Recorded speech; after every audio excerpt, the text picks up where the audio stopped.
YouTube, it's Legend. I'm here to do another video, and this one I'm going to do on the Yieldmax ETFs.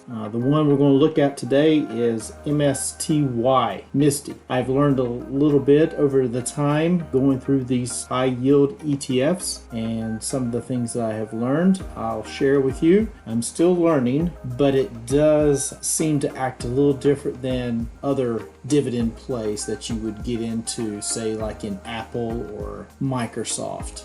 Normally on those, when you get into them, it pays a dividend. If it pays 50 cents, that 50 cent will come out of the stock price itself, and therefore it will pull out of that price, and the price will reflect that dividend that pays out. And it may go up or down from that point, but that's how the dividends are paid out. For Yieldmax and these high yield ETFs, the same thing happens at X dividend. It pays your dividend amount, in this case, say MSTY.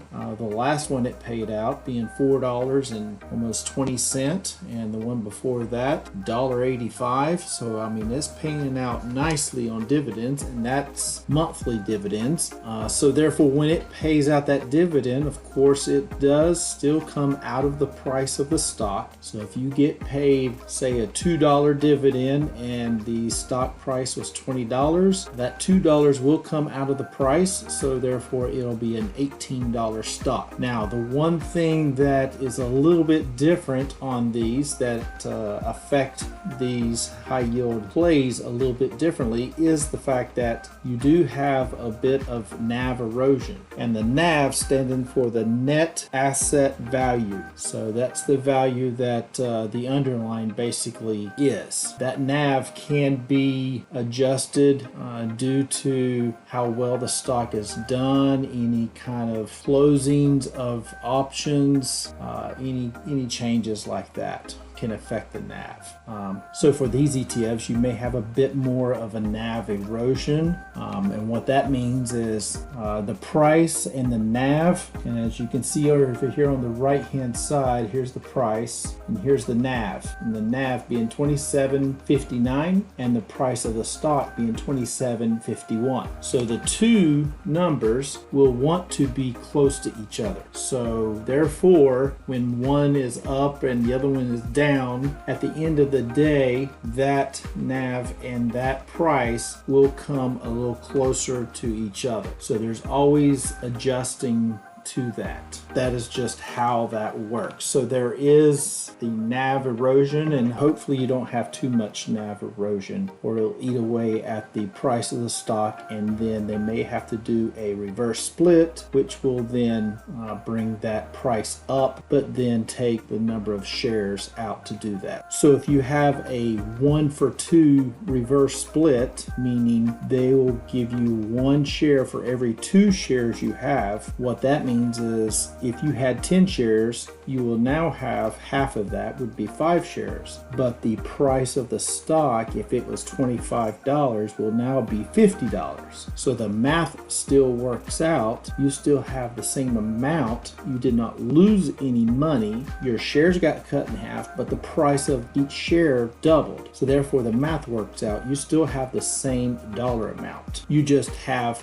half the shares. But that's only once the stock would happen to get so low that they would need to do that to bring that price up to make it more appealing for others. That doesn't mean that these high yields will go through a reverse split. They can and could, but does not mean they will. So one thing I wanted to explain was whenever you purchase a stock at a certain price, say you purchase MSTY at a date at a certain price, and then a month or two later you look back at the chart and you notice that on that same date it is not the same price showing on that candle from what you purchased it at. So if you've noticed that, I'm going to kind of touch on that today. So for example, here on 8/23, so I'm going to run my cursor here and I'm going to cover 8/23 right here. So at 8/23, that range up in the left hand corner, you'll see the high and you'll see the low. The high being at 1987 and you'll see the low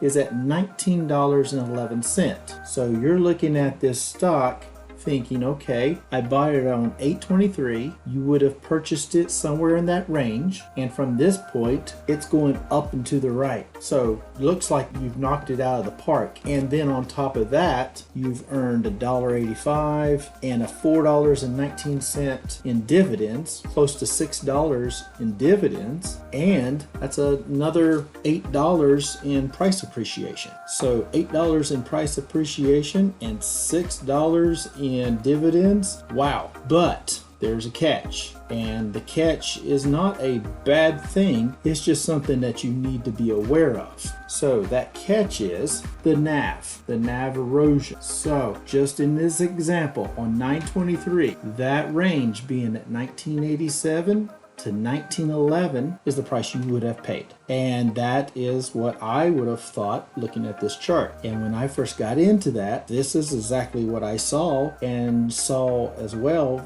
the price appreciation along with the dividends it's paying, and thinking, I can't go wrong here. But the one thing I did not understand again is the NAV erosion. So I purchased my shares on 823 and I paid $25.15 per share.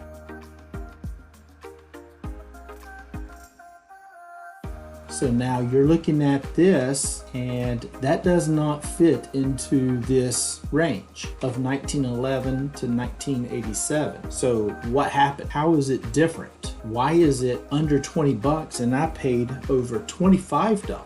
Well, it confused me at first too, but again, it goes right back to NAV. To better understand, I'm going to switch over to Morningstar, and we're going to look at that chart just for a moment. Okay, so here we are on the Morningstar chart, and I've got MSTY pulled up, and as you can see, this chart looks a bit different than the one we were just looking at. The one we were just looking at was on the Webull app. You would look at the chart and see it going up and to the right, when actually you can see that the price is actually going probably down to the right. Okay, so to better understand that, let's look at that same date, 823. So I'll move my cursor over here. Let's get to 823 right there. Now let's look at the price.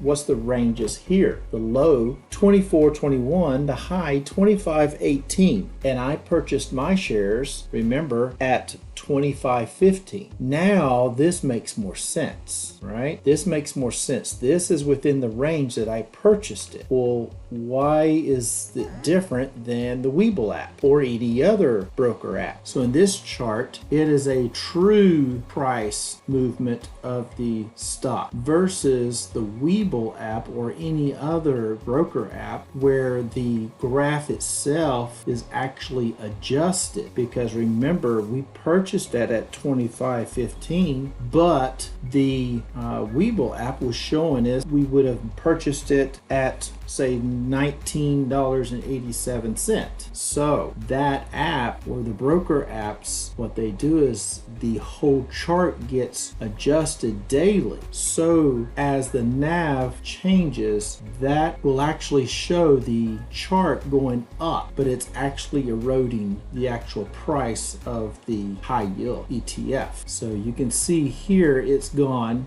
from here, and it's going on down. So as we showed here, we that range of that where I bought my shares at 25.15 now makes more sense. I've got it right here, and now we are moving back up now, but it's been going down for the year versus the Webull chart showing that it's been going up for a year. So that's kind of the difference there. This is more of the true price. If you would have bought it on a certain date, this is going to show you what that price was on that date, versus looking at your broker app. It's going to reflect the change that the NAV has affected on the chart itself. So you're looking at this and you're wondering, have we made any money? Because what you have to realize is this is not taking into account the dividend. So let's bring price and the dividend back into the graph. Now you see a little bit different, don't you? Now we're close to $14, $15 earned. Okay, so now it's starting to make a little bit more sense, and it's giving me a little bit better feel, and I feel a little bit better being in the stock or in the ETF because I am indeed earning off of this stock. If that red line was below my cost or at my cost, then I would either be losing money or breaking even. And breaking even isn't good because then all I'm doing is handing over my money for them to use, and they're just paying me back my money and I'm not making anything off of it. So without any gain, it doesn't make sense for me to do that. I would be much better putting it into VOO, which is Vanguard's S&P 500. So let's see if I've actually earned anything over the time, and we're at now 57. So yes, I've obviously made some money off of this one, right? So that is all I wanted to point out, that if you look back on a graph and you're noticing that you purchased a stock from one price, and you look back on your broker app on that same date on the graph, and you don't even see that the candle even ranged through the price that you bought it at, it can be very confusing. So I just wanted to clear that up. Hopefully that made sense. I'll try to do that as well on another stock, but I know I did purchase this one, and I've had it since August the 23rd when I purchased my 100 shares, and I'll show that as well.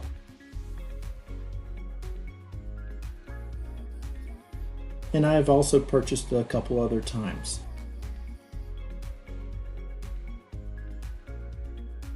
I am dollar cost averaging into that, and I'm also using this along with a few others to have them pay for each other. So each one is funding the other one. So that way I invest one certain amount, and then the dividends off of each one goes to fund the others, and vice versa. Currently I have my weeklies to fund my monthly, and my monthlies to fund my weeklies. And I'm just rotating the money around to increase the number of shares, therefore increasing my dividend that I'm earning, and therefore eventually having a nice weekly dividend payout to where I can start withdrawing off of that and still also increasing the number of shares. Eventually you'll get to the point where you can get your capital back out of it, and in the sense it has built up to a point where it is now no longer contains any of your capital money, and it is doing nothing but paying you a dividend weekly or monthly, however you have it set up. But I'll go into a little bit more depth on how I'm doing mine. I've got a spreadsheet that tells me when to buy what and which one I'm getting into, and I'll go over that as well. I kind of touched on it on another video, but I don't want to extend this one any longer. So I just wanted to kind of explain a little bit about the NAV. It can be very confusing, especially like I said, when you look back on your chart and you're looking for the price that you got in, and notice that the stock doesn't seem to have ever got to that point. And why has it changed? And it all has to do with the NAV. Again, that NAV being the net asset value. So I just wanted to give a little bit of information on that. Hopefully this helped. So I'm going to wrap it up there. As always, I am not a financial advisor. This is not financial advice. Please do your own due diligence before you get into any play. But I am very excited about these high yield ETFs. But until next time, legend out.